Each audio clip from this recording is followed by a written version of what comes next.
ஃப்ரெஷ்ஷாக பூ வாங்கிட்டு எங்கே போகிறோன்னு பார்க்குறீங்க? வேறு எங்கேயும் இல்லைங்க, கோவிலுக்கு தாங்க இன்றைக்கி போகிறோம்.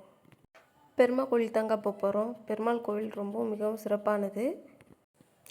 பெருமாள் கோவிலுக்கு போயிட்டு பெருமாளுக்கு ஒரு அட்டண்டன்ஸ் போட்டுட்டு பூ சாமி மேலே போட்டாங்க. ரொம்பவும் சந்தோஷமாக இருந்தது. சாமியை நல்லா வேண்டி கும்பிட்டு வந்துட்டோங்க. பக்கத்துலேயே அம்மன் சுவாமி இருந்தாங்க, புஷ்பவல்லி தாயார். அவங்கள தரிசிச்சுட்டு, பெருமாள் கோவில்னாவே துளசி தானங்க மிகவும் சிறப்பானது.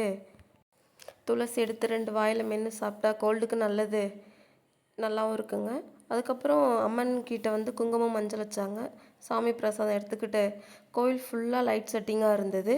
பார்க்க நல்லா பாசிட்டிவ் வைப் நல்லா இருந்தது. ஐயனோட துளசி மாலைலாம் இருந்தது. அதிலேருந்து கொஞ்சம் கிள்ளி எடுத்து தலையில் வச்சாச்சு. அப்புறம் நாங்கள் ஒரு செல்ஃபியை போட்டுட்டு, நானும் சிஸ்டர் தான் போயிருந்தோம். ஒரு செல்ஃபியை போட்டுட்டு வர வழியில் சுட சுட போலி போட்டிருந்தாங்க, ரோட்டு கடை போலி சாப்பிட்டுட்டு வீட்டுக்கு ரிட்டன் வந்தாச்சுங்க. இன்றைக்கி இந்த டே இப்படி தாங்க ஜாலியாக போச்சு, பாசிட்டிவாகவும் இருந்தது. பிடிச்சிருந்தால் லைக் பண்ணுங்கள், ஷேர் பண்ணுங்கள், கமெண்ட் பண்ணுங்கள் அண்ட் சப்ஸ்கிரைப் பண்ணுங்கள்.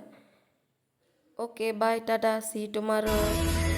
श्रियकान्ताय कल्याणनिधये निधयेतिनां श्रीवेङ्कटनिवासाय श्रीनिवासाय मङ्गलम्.